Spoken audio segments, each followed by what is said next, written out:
بڑے بڑے تاجدار جہاں مانگتے پھرتے ہیں، میں اس گلی کا گدھا ہوں۔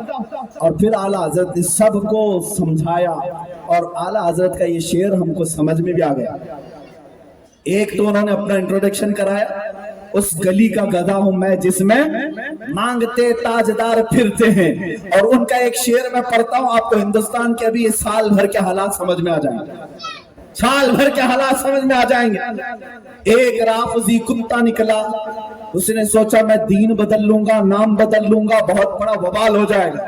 کچھ وبال نہیں، ایسے کیڑے ہزاروں چلے جائیں، اسلام کا کچھ نہیں ہونا، اسلام کا کچھ نہیں ہوگا۔ اسلام تیری نبض نہ ڈوبے گی حشر تک، تیری رگوں میں رواں خون ہے 4 یار کا، کچھ نہیں ہونا۔ ایسے سڑے سڑے بڑے بڑے سب چلے گئے، نام بدل کر، دین بدل کر، گھر بدل کر۔ حالت یہ ہو گئی کہ جا کر کے دوسروں کی جوتیاں چاٹنے لگے۔ بعد میں 6 مہینے کے بعد پتا چلا انہوں نے بھی کتا بنا کر رکھا ہے، وہاں سے بھی نکل آئے اور سڑکوں پر پڑے رہ کر کے لوگوں سے کہنے لگے مجھے جان کا خطرہ ہے۔ اب نہ بیوی باقی رہی، نہ بچے باقی رہے، نہ دین باقی رہا، نہ نام باقی رہا، کچھ باقی نہیں رہا۔ پھر میں نے اعلیٰ حضرت کو پڑھا، اعلیٰ حضرت نے 100 سال پہلے کہا تھا یا رسول اللہ جو تیرے در سے یار پھرتے ہیں، جو تیرے در سے یار پھرتے ہیں، در بدر یوں ہی خار پھرتے ہیں، در بدر یوں ہی خار پھرتے ہیں۔ آج ان کو چھوڑو، ذلت کا یہ حال ہے۔ ابھی تو دیکھنا ہے، قیامت باقی ہے، ابھی دیکھنا ہے، حشر باقی ہے۔ اس لیے مسلمانوں اعلیٰ حضرت کی سنو، وہ کہتے ہیں آج لے ان کی پناہ، آج مدد مانگ ان سے، آج لے ان کی پناہ، آج مدد مانگ ان سے۔ کل نہ مانیں گے قیامت میں اگر مان گیا، آج اگر حضور کے ہو تو کل انشاءاللہ فخر سے کہو گے عرش حق ہے مسند رفعت رسول اللہ کی، دیکھنی ہے حشر میں عزت رسول اللہ، وہاں تو دیکھنی ہے۔ اور جو رسول اللہ کا ہے وہ فخر سے رہے گا۔ آج اگر عزت ہے تو میرے مصطفیٰ کی ہے۔ وہاں حضرت آدم سے لے کر عیسیٰ علیہ السلام تک میرے نبی کے گن گا رہے ہوں گے۔ ہر کوئی کہہ رہا ہوگا نا، ہر کوئی کہہ رہا ہوگا۔ اعلیٰ حضرت نے یہی تو کہا ہے خلیل و نجی مسیح و صفی سبھی سے کہیں نہ بنی، خلیل و نجی مسیح و صفی سبھی سے کہیں نہ بنی، یہ بے خبری کی خلق پھری کہاں سے کہاں تمہارے لیے، زمین و زمان تمہارے لیے، مکین و مکان تمہارے لیے، چنین و چنا تمہارے لیے، بنے تو جہاں تمہارے لیے۔ یا رسول اللہ دہن میں زبان تمہارے لیے، بدن میں ہے جہاں تمہارے لیے، ہم آئے یہاں تمہارے لیے، اٹھے بھی وہاں، بس اسی پر زندگی گزارو، اسی پر زندگی گزارو، نبی پاک کے ہو کر رہو، وفادار اتنے ہو جاؤ کہ دنیا تمہارے جسم سے خون کا آخری قطرہ بھی نکالے لیکن ہر نس نس تمہاری مصطفیٰ کے گن گاتی رہے، گن گاتی رہے کہ وہاں سے ہمیں کوئی غداری نہیں۔ نبی پاک صلی اللہ تعالیٰ علیہ وسلم کی سنتوں کے ساتھ وفاداری، ان کی شریعت کے ساتھ وفاداری۔ آج ضرورت اسی بات کی ہے نوجوانوں، میں صرف اتنا میسج دے کر کے جاؤں گا، بہت جی لیا اس دنیا کی رنگینیوں میں، اس کی رعنائیوں میں، آ جاؤ ایک بار میرے مصطفیٰ کے قدموں میں، عزت دیکھو، عزت دیکھو۔